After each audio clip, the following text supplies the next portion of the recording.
Meanwhile, the U.S. is warning that aid to Egypt could suffer if Egypt persists in prosecuting 19 American aid workers who have now been referred to a court. The Americans, including the son of the cabinet secretary, Ray LaHood, were caught up in raids against non-governmental organizations in December. Some have actually taken refuge in the United States Embassy in Cairo.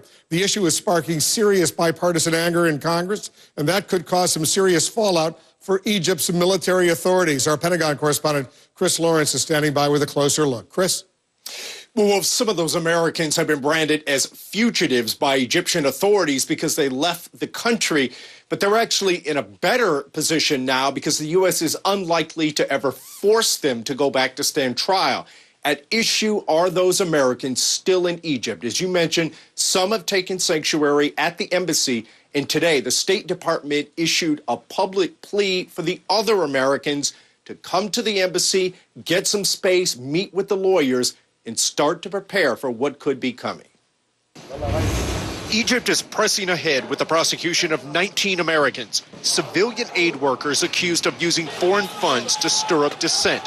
Their offices have been raided, equipment confiscated, all while the U.S. sends Egypt $1.4 billion, most of it to the military. We have said clearly that these actions could have consequences for our relationship, including regarding our assistance programs.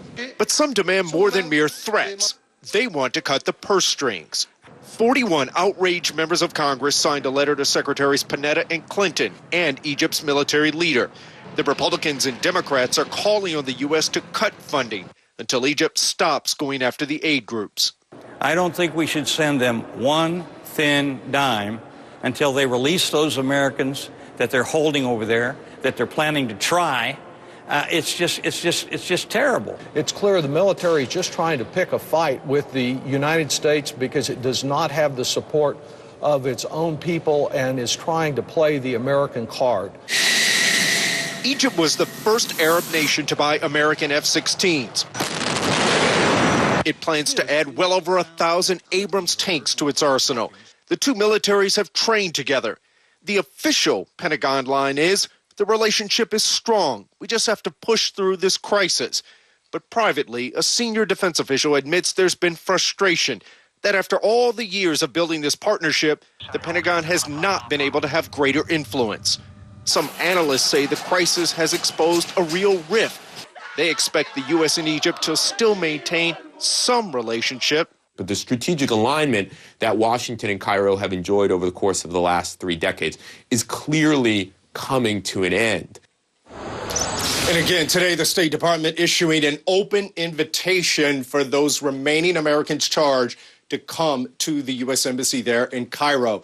The senior defense official I spoke with said the U.S. has to keep giving military aid to Egypt because he feels no matter what sort of government emerges from the upcoming elections, the Egyptian military will remain a pillar of that country, and he says the U.S. has to maintain a relationship with that military.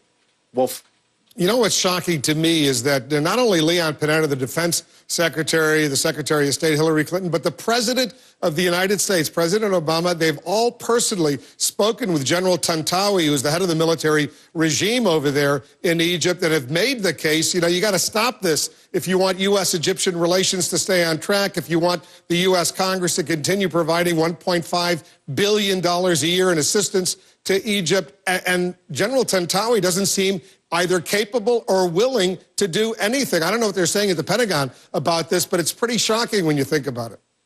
That's right, Wolf. Publicly, at least, the Egyptian officials are sort of passing the buck to the judiciary, saying, look, we can't interfere with judicial affairs. That's a judicial matter.